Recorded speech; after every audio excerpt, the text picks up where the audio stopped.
A Lebanese immigrant attacked a Michigan synagogue after losing his family in an airstrike, highlighting how global conflicts can shatter local peace and individual lives. A peaceful afternoon in suburban America was suddenly shattered when a truck barreled wildly straight into a synagogue. What drove a quiet, hardworking man of over a decade to the brink of extreme violence? The truth behind this tragedy isn't just the pain of a broken family, but the devastating fallout of a bloody airstrike halfway across the globe.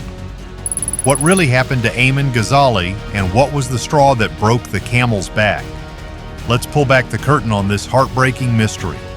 What do you think about the invisible, destructive toll global conflicts take on individuals? Leave a comment down below and don't forget to hit like and subscribe to join us as we unpack these shocking stories right now.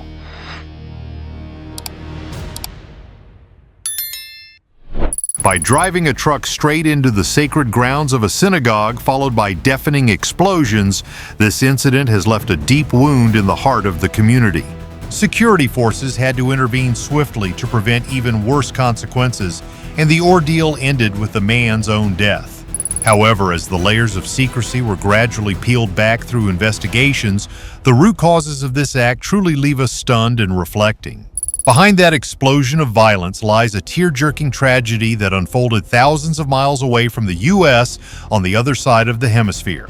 Just days before this desperate attack took place, Ghazali's own flesh and blood were laid to rest forever following a devastating military airstrike in his homeland of Lebanon. The bitter intersection between the gun smoke of distant geopolitical conflicts and the quiet safety of a Michigan neighborhood has sounded a profound wake-up call. To fully empathize with the causes that led to the shattering of a man's soul, we need to turn back the clock and look at Ayman Ghazali's pursuit of the American dream. The U.S. Department of Homeland Security recorded him as a Lebanese native who brought hopes and ambitions when he set foot in the land of the free. His journey began one day in May 2011, coming through the Detroit Gateway as the spouse of an American citizen. Ghazali's integration process seemed to go quite smoothly as he was officially naturalized as a United States citizen in early 2016. For over a decade in this new land, like many other immigrant workers, he tried to build a simple, quiet life. Every day, he worked diligently as a regular employee at Hamito Restaurant, sitting quietly at the corner of Gully and Ford Roads in the Dearborn Heights area. Yet hidden beneath the facade of what seemed like a peaceful life were the cracks silently tearing apart this man's small home. Ghazali once had a complete family with at least one young child, but life's turbulent waves brought that marriage to an end. The Wayne County Circuit Court recorded a grueling 7-month divorce process that officially closed in March 2025, leaving invisible voids in his mind.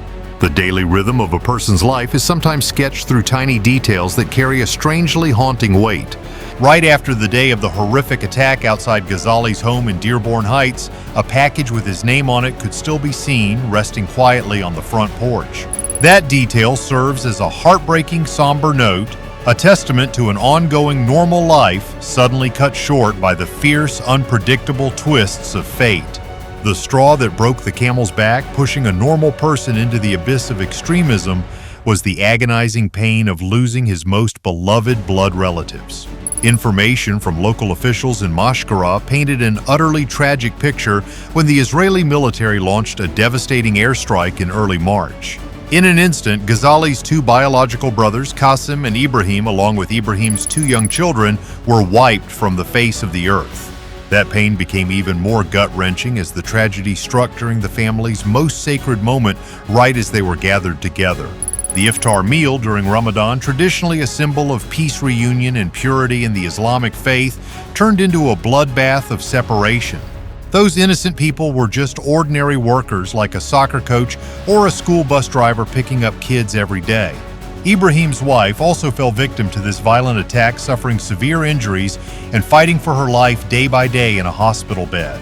The root cause of this airstrike stemmed from the extreme escalation of tensions in the region, with constant threats and military retaliations being thrown back and forth.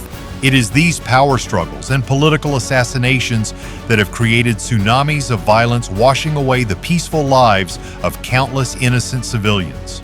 Upon hearing the devastating news, Ghazali's elderly father, who was in the U.S., had to immediately catch a flight back to their homeland of Lebanon carrying a broken heart. This heartbreaking incident was also confirmed by the mayor of Dearborn Heights himself, Mo Beydoun, through direct phone calls with local authorities in the village of the deceased. These verified facts only add to the sorrow of a family tragedy where personal losses become the direct collateral damage of endless wars. Surrounded by overwhelming grief and perhaps a sense of helpless outrage at his fate, Ayman Ghazali made a destructive decision. Oakland County Sheriff Michael Bouchard stated that it all started when the truck driven by Ghazali violently smashed through the security doors of the synagogue. Security personnel at this religious facility courageously faced and stopped this out-of-control behavior, resulting in one guard being injured and rushed to the hospital. Fortunately, in that life-or-death moment, around 140 people, including innocent children, dedicated staff, and congregants, were kept safe. The leadership of Temple Israel expressed their deep gratitude for the bravery of the security staff as well as the timely intervention of law enforcement agencies. At the same time, humanity shone through in times of crisis when the nearby Shenandoah Country Club didn't hesitate to open its doors, providing a safe haven for those in a state of panic. Authorities responded incredibly swiftly and decisively to restore order and protect the peace of the local community. Dozens of police cruisers, elite SWAT teams, and helicopters swarmed the scene, creating a solid security perimeter and thoroughly sweeping every surrounding corner. Nearby schools and places of worship were immediately placed on high alert, showcasing the seamless coordination and strong sense of responsibility of local authorities. The comprehensive investigation that followed mobilized the power of federal agents to shed light on every dark corner and the true motives behind this violent act. Despite multiple reports about the search of the suspect's home, on-the-ground observations showed that the atmosphere in his neighborhood remained dead silent. This event rings alarm bells in a context where security concerns at religious facilities are becoming more pressing than ever. Returning to the everyday life of the suspect, a sad picture emerges of human social isolation in modern society. Mr. Airstrike, a next-door neighbor, shared his fading memories of the man who once existed alongside his life with a hidden sense of sorrow. The rare glimpses of Ghazali walking with a woman and two small children are just fragmented pieces lacking deep connections and empathetic understanding. Although physical distance is but a thin barrier, communication between neighbors was incredibly poor, stopping only at hurried, polite greetings. Mr. Airstrike recalled the rare times he brought over barbecue to offer his quiet neighbor, but that wasn't enough to tear down the invisible wall separating their souls. Mr. Airstrike's observation about post-pandemic individualism truly cuts to the core, waking us up to the breakdown of neighborly bonds. It was only when the cold headlines spread across social media that the neighbor shockingly realized the horrific tragedy Ghazali's family had just endured. Mr. Airstrike's remorseful confession, wishing he had done more, taken the time to listen and share with Ghazali, delivers a priceless lesson. When an individual has to single-handedly brace themselves against fierce psychological trauma without a support network, they are highly susceptible to being pushed down into the dark abyss of extremism. Amidst this hustle and bustle, what would happen if we slowed down just a bit to offer a sympathetic glance or a genuine check-in? How can we build a stronger community where no one is left behind with their own silent pain? If you find these humanistic values essential, hit that like button and subscribe to the channel so we can spread more meaningful messages to the community together. Facing the heavy psychological aftershocks of the incident, Mayor Mo Beydoun showcased excellent leadership through his healing and guiding statements. He emphasized that the right to worship in peace is a sacred and inviolable right that society as a whole must join hands to protect and absolutely respect.